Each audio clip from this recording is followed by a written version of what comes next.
Hi, my name's Nick Faber. I'm 50 and I live in London, and I am the director of a creative production house called Faber. We have deep roots in the music industry, as I've worked in the record industry since I was 16 years old, since I left school. And we currently provide creative marketing services to all of the live and recorded music industry.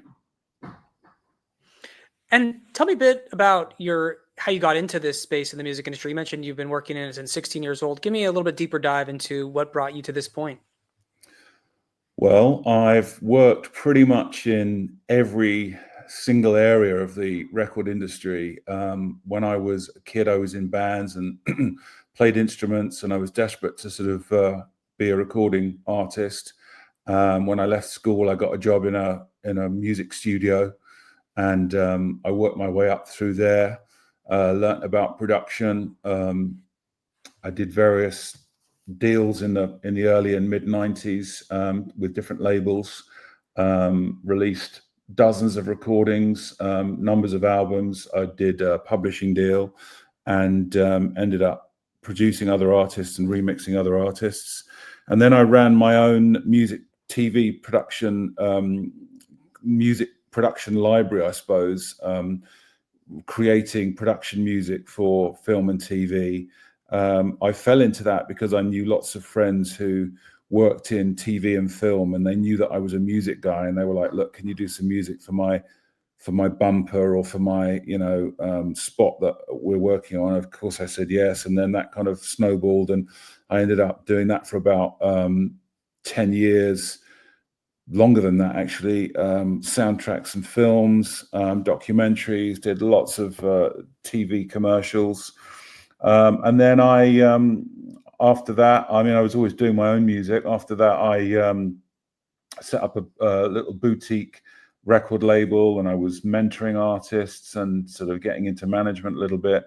And then about 10 years ago, I fell into working in music marketing for a poster agency who were doing billboards and posters, and I got into sort of music marketing and learned about music marketing all the time, sort of trying to keep up to date with how the record labels and how the industry had evolved over the years. I mean, now it's very, very different to it's quite different to how it was when I first started in the music industry.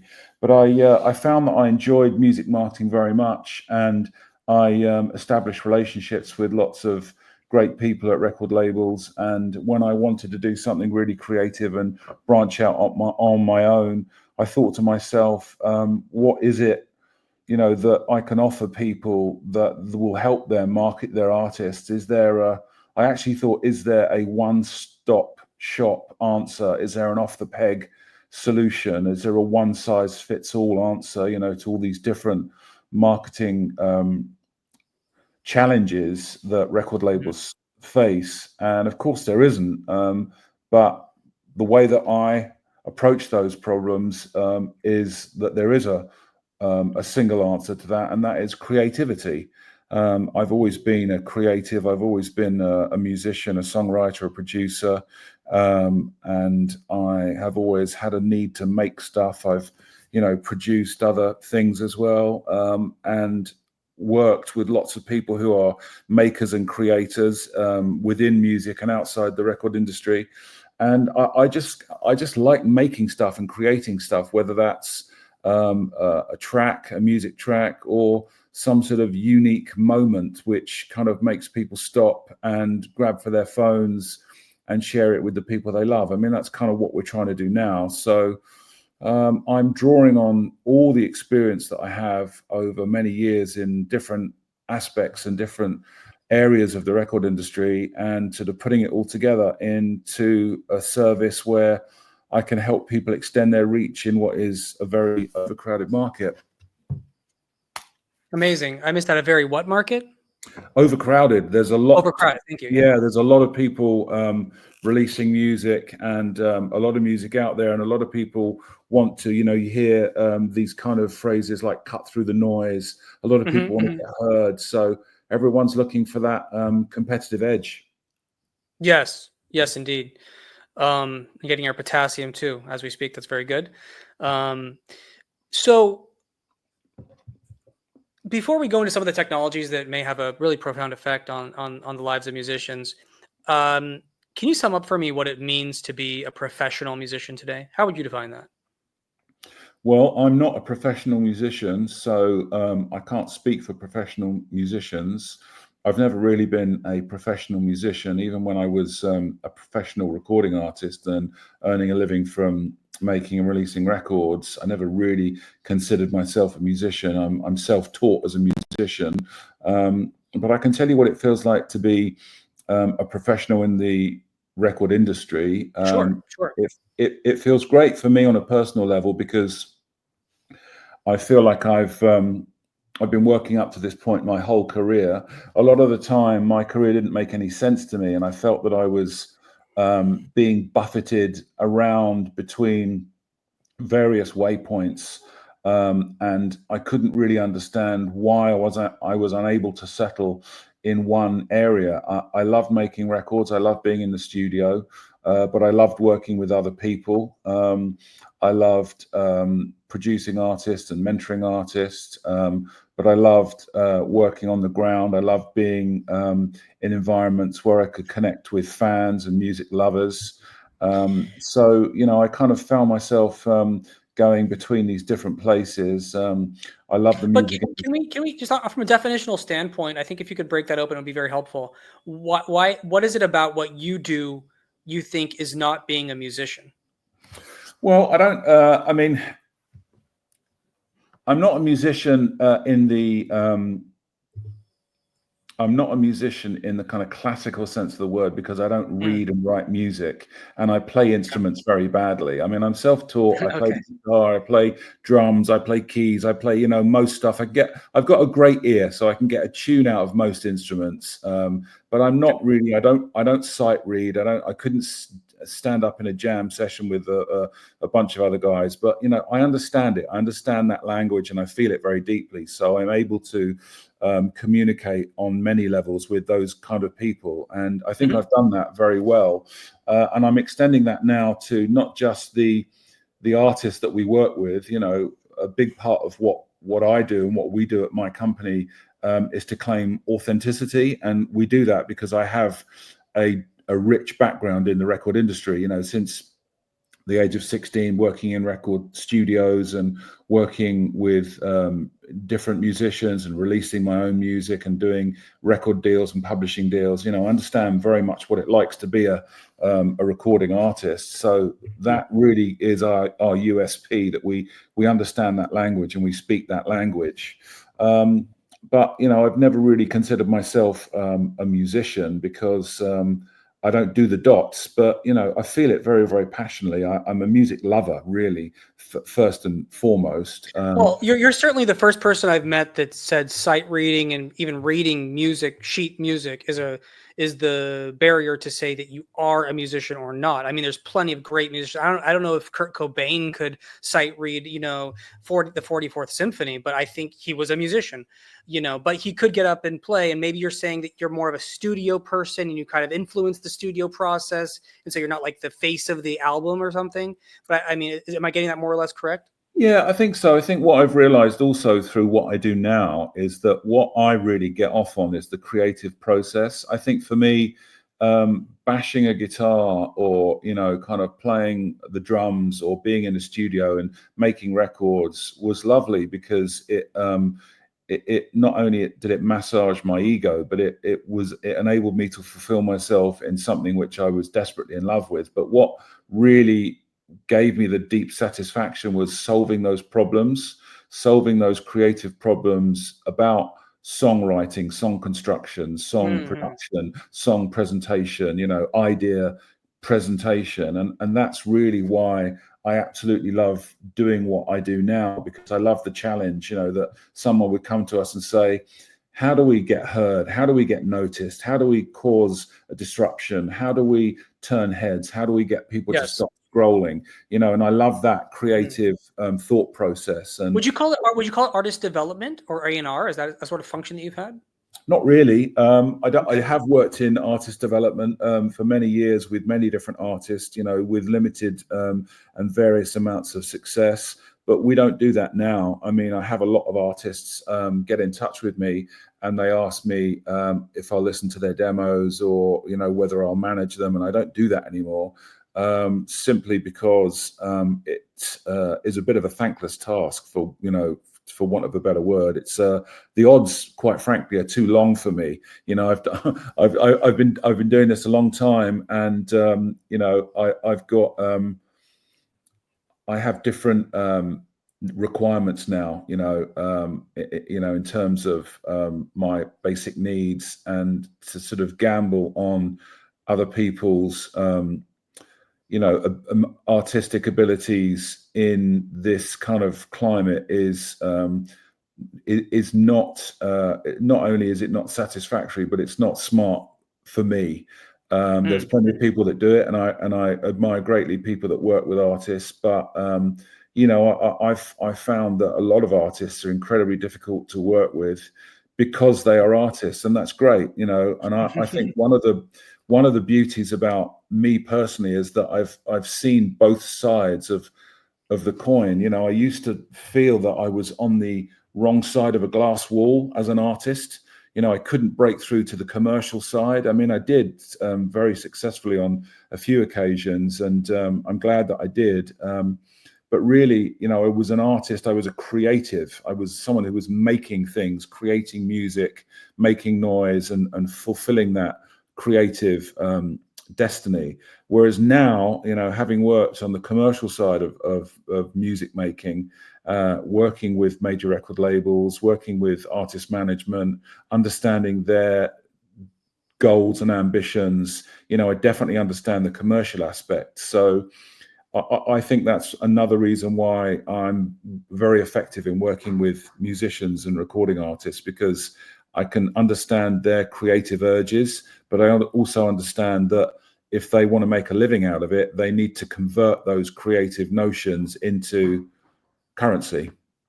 Yes, yes. So let's move on to some of those issues. But super interesting to go deeper into your background, and I appreciate us really digging into that, because you know, it's good for everyone to hear that, you know, the music industry, the music world has all these different players and ways to approach it. And it's not just one size fits all, but it sounds like you, Nick, have kind of formed this relatively unique persona or set of skills and in the way that you approach it. And it's worked out for you. And it's been, you know, so I think it's really interesting to hear that, you know, in the creative world, sometimes the way we approach the business is very creatively too, and it's hard to put it into a simple job description, right? We're making art after all. So thank you so much for digging into that. Well, let's talk about some of the technologies that are affecting musicians, or will likely to affect musicians quite greatly. Well, really anyone in the music industry. I'm just using the term musicians euphemistically. And let's start with the elephant in the room. Let's start with AI. Do you believe that it's a net positive or a net negative for the music world? Oh, absolutely positive. I absolutely love AI. I think it's absolutely incredible. I mean, I remember when I was probably 8 or 9 years old, typing, you know, basic computer language into my what would it have been, my BBC Micro, or my Commodore Amiga or something like that. You know, trying to get it to run these very, very rudimentary, you know, sort of programs, and bring the thing to life, you know, to try and get some interactivity from the computer, which most of the time was just a passive tool, you know. And I was fascinated by the idea that you could interact with that incredibly smart, capable technology. And I think it's amazing that we can do that now. I'm absolutely obsessed with AI, and I'm looking to partner with music tech companies in the near future, hopefully. I think it's amazingly positive, and I think that it's completely reasonable for people to be somewhat intimidated or frightened by it, and that's completely normal. But I don't think that it's a threat. I think that it is a tool, and I think, you know, to paraphrase the great Miles Davis, it's not it's not technology that's killing music, it's bad music that's killing music. And I think that's really the bottom line. And I think that anyone who fears AI doesn't understand how to use it, and b, the possibilities of it. And let's face it, the Pandora's box has been opened. We've passed that, we've passed that place now where it's too late to go back, and I think we have to just get on with it. I mean, I don't feel threatened by music creation AI tools. From what I've heard, they have got certainly a long way to go before they get anywhere near creating anything that is human or original or memorable. I think there's some amazing approximations out there. I hear a lot of great vocal AI tools which provide sort of singing approximations and and vocalizations which are amazing. But I think, like anything, what it needs is the human input, the human prompts, as it were, to elicit those amazing performances. But I'm all for AI. I say bring it on. I can't wait to see what it does next. I use AI every day in my business, and I'm interested in image creation and manipulation, as well as music and audio creation and manipulation. And I think it's a tremendous opportunity for musicians, and they should get on board with it. Okay, so full steam ahead with AI and music. Are there any issues with AI that you think musicians need to be aware of? Well, it's interesting because I see that the major record companies have got a lot of issues with AI, and this idea that they shouldn't be referencing existing catalog. And for example, UMG saying that they don't want AI to listen to any of their catalog, because it's unethical. But I think that's preposterous, really, because music is essentially the sum of all its influences, and the only way that music improves and develops and gets better and develops a wider remit is by drawing on all of those references from the past. And that's essentially what AI should be able to do. And I think if it's managed the right way, and if it's managed well, there should be a way of doing that in a way which doesn't affect the livelihood of those catalog owners. So I personally think we should let AI listen to everything. I mean, listen, let's use me as a really cheap example, because no one knows my music and really has to worry about my catalog. But would I be worried about AI listening to my catalog and developing music based on that? No, I wouldn't. But that's because my catalog isn't worth anything, But if you take the catalogs which are worth a lot of money and are generating, large revenue streams, then I understand that they have a natural worry that they will feel threatened, that AI would usurp them. But again, I think it's all about the way that it's done, the way that it's managed. And I personally think that it's going to be very much like streaming. In a few years, all the major record companies will be they'll be scrambling all over it. That's what I think. Well, I mean, I want to talk a bit about that, because let's say you took the chord progression and lyrics and just totally took all the music data from a famous pop song from the 60s or the 50s, and okay, it was all of 3 or 4 chords, had some interesting people don't listen to that song for the chord progression away from the recording itself, right? If you just said, well, it's a 1-4-5 chord in C, like it's okay, that doesn't mean anything. But if it's I Want to Hold Your Hand by the Beatles, okay, I want to hear it because it's them, it's singing, I enjoy that recording. So abstracting away the music data has almost very little value, but you'd understand how the rights holders would be like, well, you took it from this really valuable recording, I'd like to see some remuneration from that. in some ways it's surprising to me that AI has been so poor or so slow in producing really good quality, really rich musical content. I mean, it's getting better very quickly, which we all have to be aware of.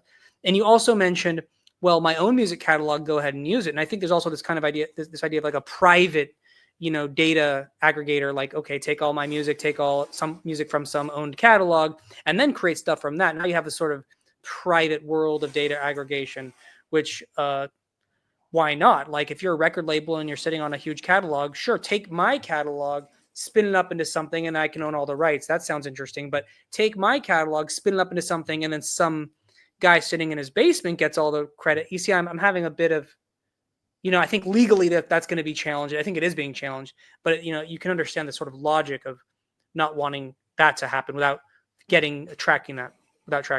Mm. There's a bit rambling because there's a lot of intersecting issues, but I think, I wonder what your thoughts are on some of those. Well, I think you're right. I can understand their reticence, and their worries. But again, it's like going back to what you said at the beginning of your last point there. Music has only a finite number and a very small number of building blocks. It's a little bit like saying to an architect that you can design a building, but you can't use any straight lines.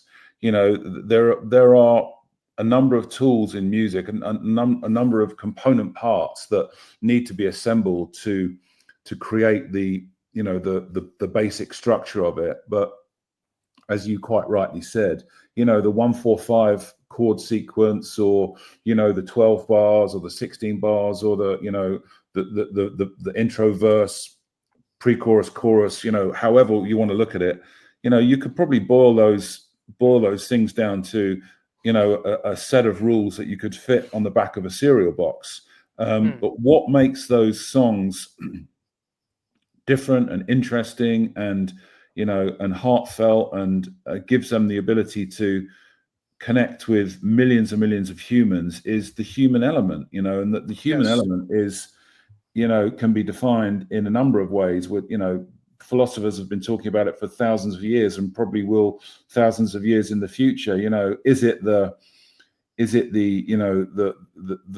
emotional injection? Is it that person's history, upbringing, all of these things? It's kind of like, we could have a whole chat about only this subject, but I think until computers or artificial intelligence is able to develop its own humanity or fake humanism, that feeling, then I think we're going to be safe. Who knows? Maybe it will do that, and maybe it will develop its own characters and personalities, and I'm sure it will do. But hopefully, then we'll be into a debate of, well, what's human and what's not human.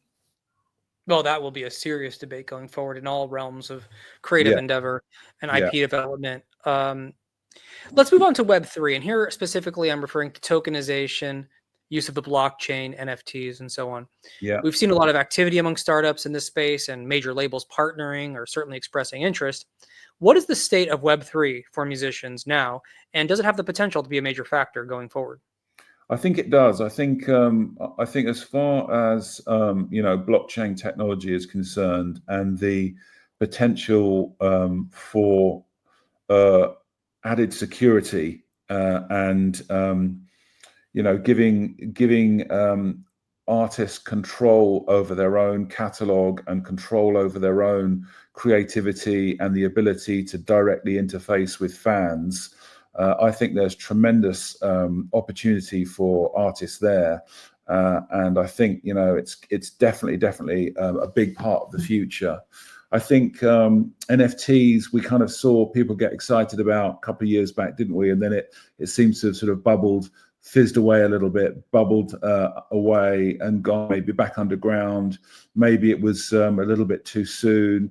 Maybe there wasn't the technology in people's hands where they could utilize it in the way that the creators thought. I mean, look at an experience like the pandemic, how we had so many different, benefits or inadvertent benefits from that throughout that, horrible global experience. One of them I'm thinking of is the humble QR code. Nobody knew what a QR code was before the pandemic. And now we see them and scan them everywhere. We have no fear for them. Do you know what I mean? So, I think, it can take a real life experience which people can relate to bring technology into their lives in a meaningful way. And I think Web3 probably needs that. It probably needs a really useful, real life example that people can connect to it with. But I mean, the potential of it is huge. Yeah. No, I think that's a really good point. I mean, how are people interfacing with it? What is their first interaction with it? With QR codes, it was like, you want to eat, scan the QR code. So there's a strong, visceral reaction when you see a QR code. You're very welcome to see it because you think there's some value behind it, whether it's a slice of pizza or a link to, a homepage. So, but Web3 hasn't really had that real tangible connectivity yet. No. So I think there's something. I think it's a really good analogy that and we'll see. I mean, certainly, it seems to fit like a puzzle into many of the problems of the music industry. How do we capitalize on the direct to fan, opportunity? And what do you think of that? There's a lot of talk about super fans, activating fans. It's supposedly a $4 billion dollar opportunity to activate super fans and find the most ardent fans and find ways to monetize them. How do you think musicians can capitalize on the super fan discussion? Well, that's interesting, and that's something which I do talk to a lot of people about a lot of the time, because with sort of lots of people are really trying to crack it, and I keep referring back to another fan format, which is probably not not entirely relatable, because it's kind of a different thing altogether. But look at the success of OnlyFans, and look at what's happened there with creators taking that power and harnessing it to make extraordinary sums of money. And you've even had recently examples of famous musicians deferring to that platform to supplement their income. I'm talking about Lily Allen, putting her pictures of her feet on there. So I'm not, of course, I'm not suggesting for a moment that musicians and recording artists should resort to putting pictures of their feet on OnlyFans, but I'm just saying, there's a great example of people wanting something very, very much and paying for it directly. Let's just see if people want music as much as they want pictures of bikini models. Let's see. Let's see. Well, I appreciate you giving the G-rated version for our viewers. It's oftentimes more than feet. Yeah. So I hear. Yeah. Well, no, I think it's a very interesting analogy. Just that from an economic standpoint, from a platform standpoint, that there are users willing to jump into a fan zone, follow someone, get involved with chat. I think it's a really decent analogy for what we see as the future for Web3, right? Yeah. Getting involved with an artist's journey. The caveat that buying a token from an artist or an artist song or a fan token is also a kind of appreciable investment.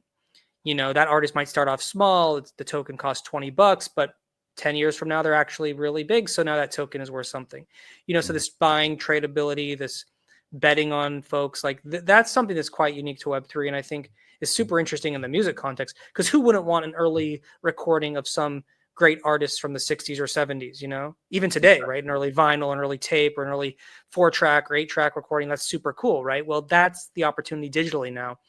And so I think it could usher in this this kind of betting on artists, or kind of who's going to be big. And if we get that sort of cultural movement going, it could be very exciting.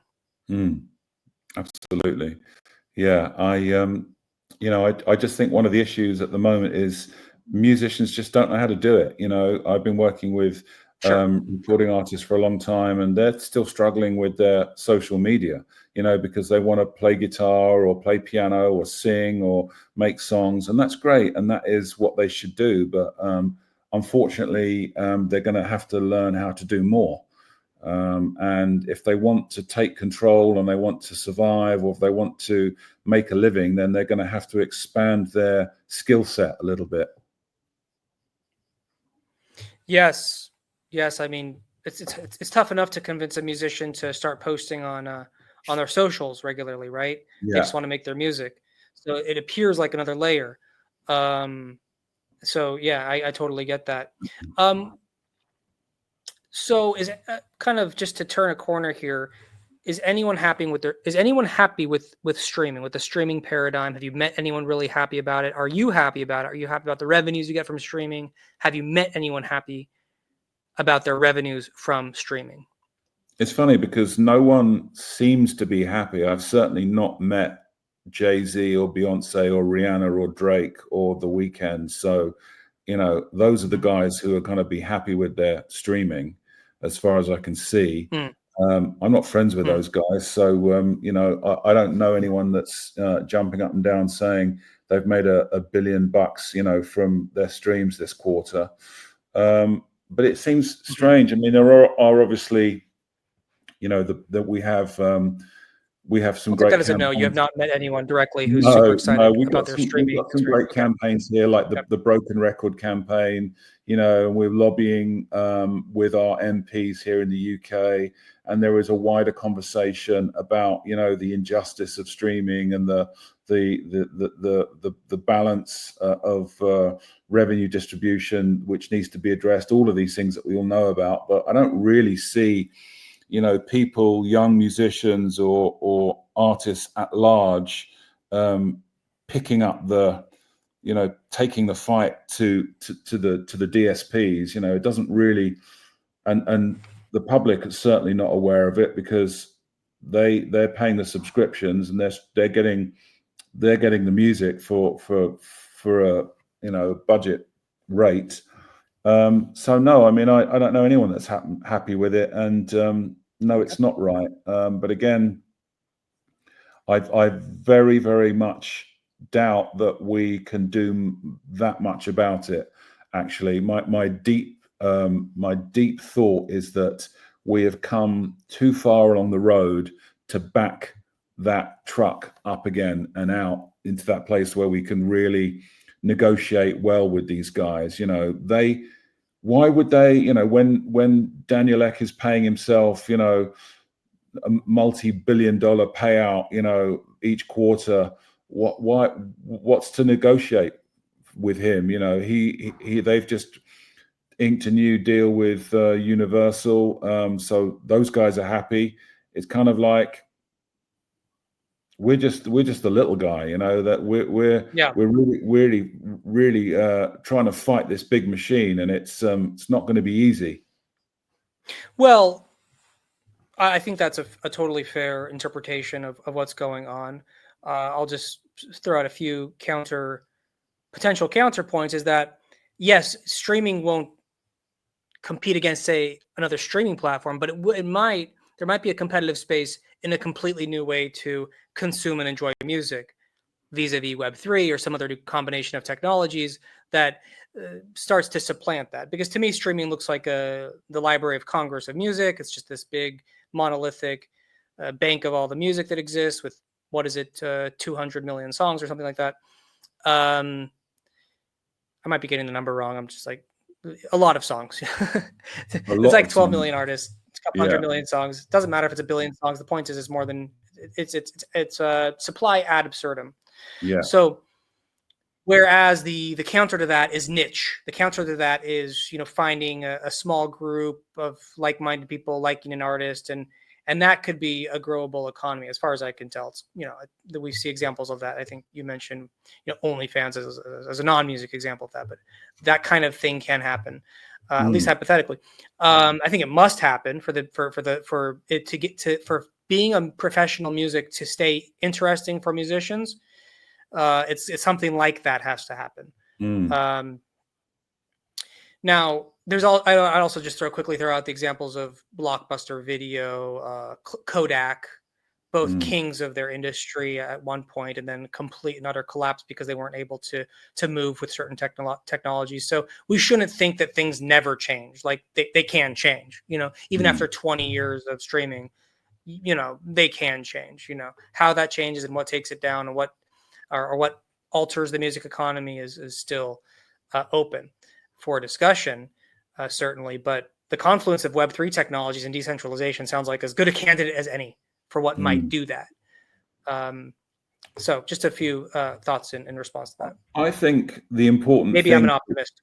No, I think the important thing to remember is that from the artist's perspective, they're never going to be paid enough, and I think it's probably always going to be like that. I mean, if you look at a recording contract, it's there in black and white. The actual wording is, we will exploit your catalog. The wording is exploit, and that's what these, catalog owners do.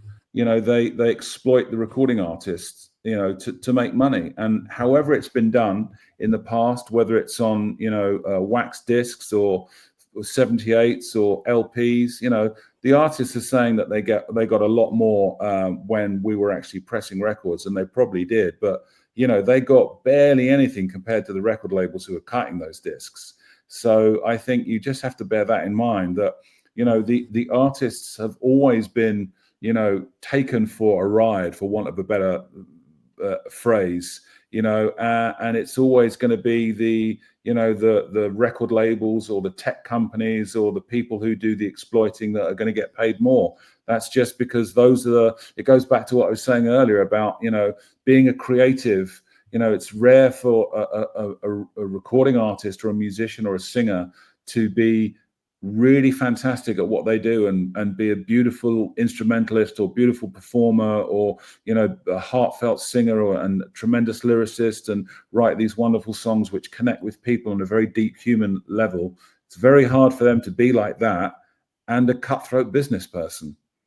It just they're not they're not mutually exclusive. They can, there are plenty of musicians who are smart and businesslike, but generally speaking, that's the business side has always been overlooked. I mean, there's never really been any education, there's never been any support, and that's changing. You have business industry and music industry courses and degrees and diplomas that you can do now. You can learn about the legalities of the record industry, and that's great. And there's more support available than there ever has been. But I think, as long as people are making art, people will always want to make money. Other people will always want to make money from it. And that's just the world we live in. That's certainly a fair response. Any other thoughts you have on the music industry and the professional lives of musicians that we haven't touched upon that you'd like to share?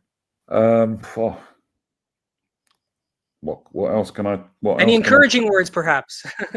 I think a lot of people ask me how to get into the music industry, and the response I always give is just to do it.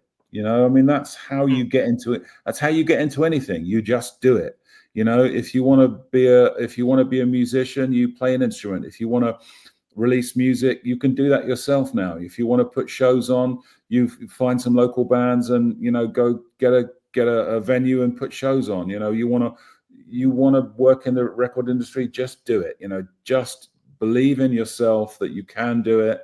Take control of your own capabilities. And I think actually, contrary to all the things we've kind of griped a little bit about on this discussion, I think the record industry is in the best shape it's ever been for creators, because there are more opportunities for creators now than ever before. The internet. I mean, I was born and grew up in an age before the internet, and I can't imagine what it must be like for my kids who have only known the internet. You know, it's a strange thing. I mean, I can't imagine only knowing the internet and only knowing, you know, the ability to, you know, you hear a track, you look it up, it's there. It's instantaneous gratification, you know. So I think that possibility for fans and the opportunity that artists can spread around the world instantly and connect with fans directly, absolutely amazing. That's So I think great. it's a Yeah, great time it's a to be time of. alive for music. Thank you. I'm glad we could end that on a positive note, and I think the opportunities are there. We've talked about a lot of technologies, so clearly there's a lot of new directions opening up, new possibilities. So all you musicians out there, stay aware and stay open to the possibilities. Nick Faber, thank you so much for joining me today. I really appreciate it. My pleasure, Mark. It's been great speaking to you. All the best.